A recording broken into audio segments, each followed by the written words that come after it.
Is knee pain after running slowing you down? Are you having to take breaks and only to have it flare up again? Are you frustrated because you are doing what you think you should be doing for preventive and corrective exercises, but it still keeps coming back? Well, you're not wrong. You're just missing 3 parts of your body that are very important to make sure you don't have knee pain after running. I am on a mission to show people that there's a better way to train and treat your body that's commonly found in life. There's a very specific, targeted, holistic way to train and treat all the different areas of your body so that you function at your best, which means that you have no pain. You've moved freely. You can keep going with the activities that you love and the workouts that you love to do. You can stay active and play with your family. So if you like the content here, please subscribe, and then don't forget to hit that bell so you're notified when new videos come out. Getting that pang in your knee during or after a run is super frustrating. It seems to come out of nowhere. All of a sudden you feel good, now you don't feel good. Why is it? Well, there's a lot of different factors. But once it happens, you go through your acceptable ways of taking care of it. Ice it, maybe do some foam rolling, maybe do some PT, take some anti-inflammatories and pain meds, all the above, just stay off of it. And it may help a little bit, but ultimately, more than likely, it's going to come back. That's because your focus was to get rid of the pain, not correct why it's having the pain. Running is part of the issue. Unless you had some sort of trauma happen to your knee, falling down, getting hit, some weird torque when you're running, something like that, more than likely it's an overuse type of injury. Now that overuse injury could have been happening for decades and now leads to the more acute. But generally you make sure that this is your patella, your kneecap, and this is your femur, your leg bone. Generally you want to run nice and even the patella over the femur with some space in between. That's how you want your knee to move. But over time, unless you go out and correct those issues or prevent those issues by doing some sort of exercise and therapy, eventually that patella is going to slowly get closer to the trochlea. You have less padding, less liquid, and then also if your quads aren't balanced properly, if this is the outside of the thigh, this is the inside of the thigh, your patella is going to start to move more to the outside. There's a lot of different names to this.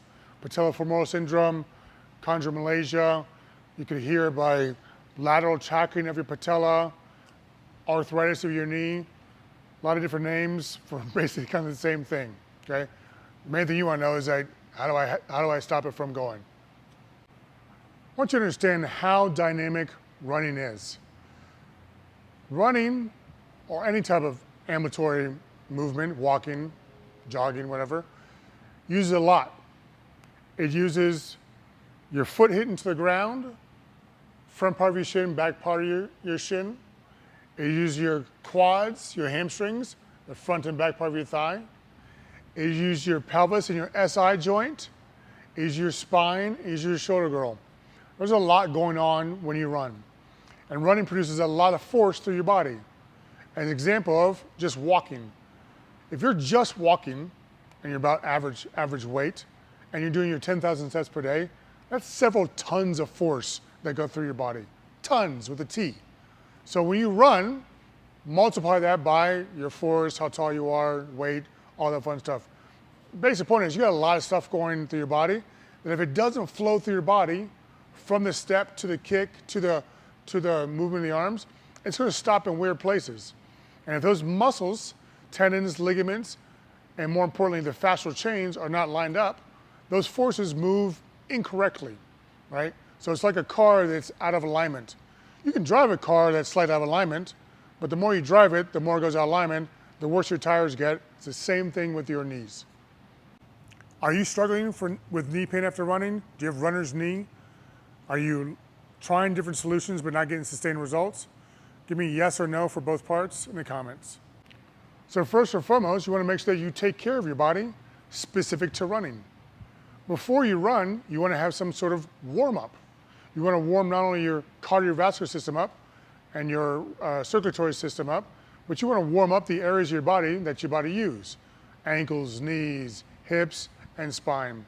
A warm-up is a constant activity that you do to basically wake up your body and get, more importantly, get the fluids in your body more liquid and less viscous so they can transport nutrition, take away the bad stuff, and you function properly. So you want to stretch those areas and keep it working properly. That's going to include some sort of stretching. Myofascially is my preference.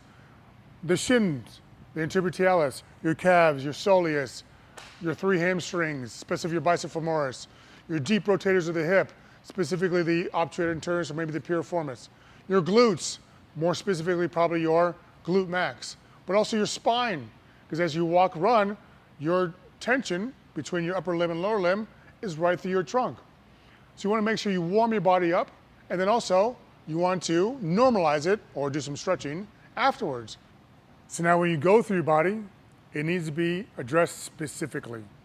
Don't just go online or a runner's magazine or some random YouTube video and show you the stretches you've seen for the past 3 decades. There's a better way. Your body has a lot of different lines of force, and for you to use your body specifically, you have to follow these lines of force. A good example is stretching your calves. Generally, this is seen as putting on your foot on a step and letting your heel hang down, or just putting one foot behind the other and pushing your foot to the ground. There's a problem for that. One, for the first one, when you let your foot just hang off a step, those same muscles that you're trying to stretch, the gastrocs, the calves, are now also supporting you because you have no fixed point, because your heel's not touching anything. Unless I have a fixed point on the ground that's solid, I can't pull or push or do anything because I have no area to focus on. So for the calf, we know you have 2 calves, right? You have a lateral calf and a medial calf. So to stretch that specifically, you either turn your foot in for lateral, out for medial. Then you want to make sure that chain is under tension, which means pull your toes up, lock your knee, tuck your pelvis, get tall through your spine, and then reach that same side arm up. Now you're not only stretching one of those 2 calves, but you're stretching a chain that's involved. That's the most effective way to stretch. You can do that for all your muscles. I don't want to get into every single muscle, but that's how you start thinking about it. That's what I'm talking about at the beginning. There's a more specific, holistic way to adjust your body. I'm going to give you an example of a person. So I had a lady who was a runner, and she did her running routine. She got her routines from Runner's Magazine or Track Coach, and they did those basic stretches that you see everybody does. They pull your leg up and throw your leg on something and lean forward or whatever else they do, right? Those aren't enough, and they're done at the wrong time because usually they do it before the run, which is absolutely not what you want to do. You want to do your stretching afterwards, warm up before. She came in with knee pain. It was patellofemoral syndrome or chondromalacia. That simply means that her kneecap was running over top of her thigh.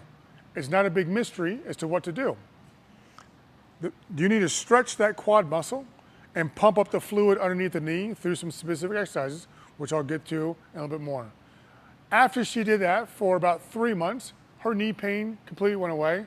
But more importantly, she told me, she was about my age, about 49 at the time. She got out of bed feeling younger than ever. She wasn't feeling like she was some crippled old woman anymore. All right, for argument's sake, let's say you're taking care of your body, you're very, very specific all the areas that you need to work on, but you're still having issues at your knee. That's because you're missing the 3 most important areas: your patellofemoral joint, your VMO, and your articular genou. Your patellofemoral joint is a joint between your patella, your kneecap, and your femur to form the patellofemoral joint. Like all joints, it needs to be awake and it needs to be fluid. It needs to be awake because it communicates to your spine and brain through afferent signals to understand how your knee is moving and what's going on with the rest of the body. It needs to be fluid because the synovial membrane, the synovial fluid within inside it, needs to be able to move properly to allow for proper range of motion and also to allow for proper waste removal and nutrition brought in. Like all joints and all areas of your body, it can be trained. There's an exercise for that. You need to train the patellofemoral joint in some sort of balance type exercise, but you need to make sure that the patellofemoral is doing the work, not your other tendons and ligaments, muscles, what have you. So you need to put yourself in position so that it does the majority of the work to keep yourself balanced, telling your brain, this joint needs to work to help me do this job. So when the patellofemoral joint is awake and doing its job, it communicates to the brain and spinal cord to tell it, I need the knee to move properly along the trochlea of the femur. This is how it should move. If it's asleep, it just kind of starts moving where it's being pulled. So to have that joint move properly, you need to have the joint awake. So your VMO is part of your quad complex. For argument's purposes, we're going to talk about the 6 quads, not the 4, that you need to be concerned about that can cause issues when you're running. So your VMO stands for your vastus medialis oblique. It's part of the VML, but it stops and takes a quick turn diagonally to insert towards it at your kneecap. So you have your VML, which is vastus medialis longitudinal, your VMO, vastus medialis oblique, your rec fem, vastus lateralis, vastus intermedius, articular genu. Almost all those quads will pull your kneecap to the outside when walking or running. The VMO is the only one where its job is to say, no, kneecap, you stay in place, so that when that patella runs over the trochlea, it runs over properly because it's in place. It's holding it, stopping it from going too far to the outside. It does that through the direction of the fibers, and also because there's separate innervation in that area to tell that VMO to do its job and to keep the patella aligned. So while the joint's working properly, you also need the VMO to hold it in place so that that kneecap runs over the trochlea nice and smooth. So to strengthen your VMO, respecting the oblique orientation of the direction of fibers, you can't do what's popularly found on the interweb. There's an exercise where they have you pulling your leg up and out to work the VML, thinking that that's the same thing as working the VMO, but it's not. You can just simply look at the fiber directions of the VML and the fiber directions of the VMO and see that it takes a different type of action. This action is kind of like a soccer kick. So that's why you see soccer players have gigantic quads on the inside. That's their VMO. But you can do that on your own through some sort of resistance band, or somebody put their hand on your foot and doing a simple soccer kick. Your articular genu means articular to movement. Genu means knee. It helps to move the knee. It is deep on your thigh, almost a continuation of that vastus intermedius, and it connects to the synovial membrane underneath the kneecap. If you remember from the talk before with the patellofemoral joint, that synovial membrane is very important to be mobile and to produce synovial fluid to help with waste removal and to bring nutrition. With articular genu, it's inflexible, or if it's strong, it doesn't help pump that synovial area to produce the movement and to produce the synovial membrane. You won't find any exercises on the internet about the articular genu, but like all exercises or stretches, there needs to be a fixed point. So you need to fix the kneecap, because it attaches on the kneecap, and to flex the articular genu only, not all of your quads, to make sure you stimulate those fibers to either strengthening through reps or stretching through holding for 3 times 30 seconds. There you go.